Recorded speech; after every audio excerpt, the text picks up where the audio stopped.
Oh, good afternoon. Hi. Or is it morning where you are? I don't know where you are.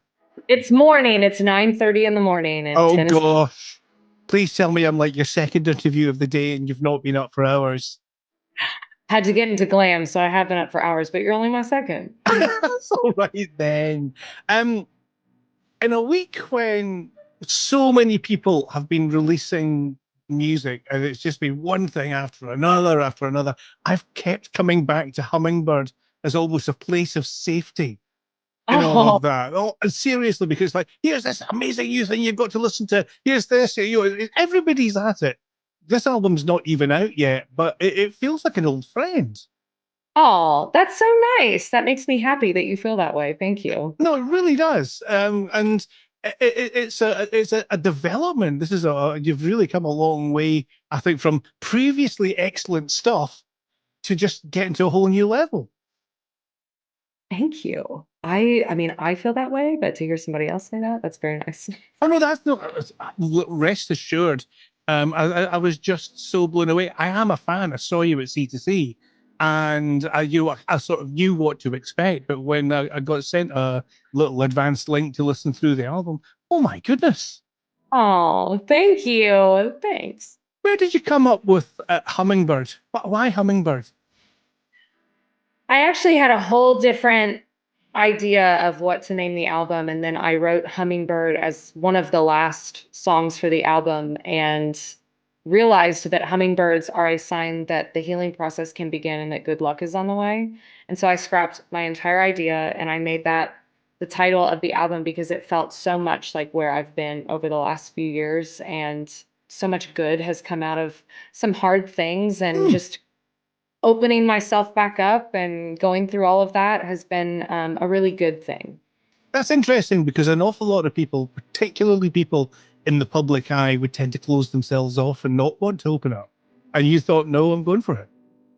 Yeah, I wasn't going to let that situation define me for sure. I knew I had a lot more life to live and love to give, if you will. Well, then, what can I say to follow that? So, the writing, I think nearly everything on the album you've co-written at the very least. Was that done on the road, or are you a writer's retreat kind of person? I don't really love writing on the road. I have a really hard time doing I feel like I have a tour brain and I have a writing Mm. brain, I have a studio brain. So we did a lot of writing trips and then I wrote in town, but this was the first time that I'd made an album. I made 29 Written in Stone during the pandemic, so that was the only thing I was focusing on. So I kind of was juggling a lot, and I think that's why it took a little bit longer to get this one done. But I did a lot of little writing trips to get this one done. And what's the process? I'm always interested in people's process. In that, do you go into the studio with a fully finished piece of work and a plan, or do you go in with a kind of rough, skeleton almost that you fill in or you write a new verse for?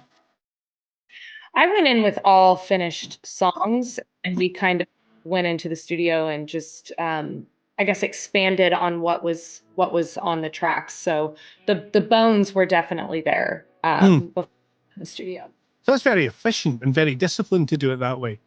Yeah, I don't like to go in and not have things finished. I got to know what we're doing. It's interesting because there are two kinds of creative over the years I've discovered. There's what you do, and then there's the free flow guys that basically turn up in the studio with a guitar and no plan. I can't do that. And just as well. I can't do that. I remember the morning after the C2C gig, and I thought, she's on fire tonight. And then everybody was saying, my goodness, what have we just witnessed?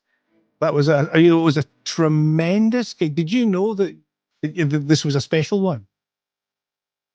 I mean, I could feel on stage that something was happening that felt bigger than me, but when I had so many, I didn't know if maybe that was just how it was for everybody or whatever, but just hearing everybody's reactions over there to what it was, it felt like I will remember what happened there forever, because it felt like a true, I don't know, obviously I've been over a few different times, but this really felt like it was super impactful.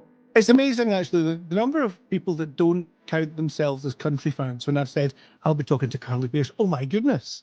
You know, it's you become a bona fide music star here, whether or not it's country. It's a much bigger thing than that now. It felt like it. It was crazy. I don't know what happened. I'm very grateful for it, and I won't ask questions. Oh wow, this is I couldn't really believe what was happening. I definitely don't get 3 minute standing ovations in Mm. the States.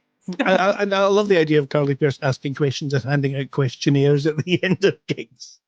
What how did you find me? What is this? Exactly. Right. I'm going to go back to Hummingbird because, as I say, it is an old friend and I love it. Where's your next Grammy coming from?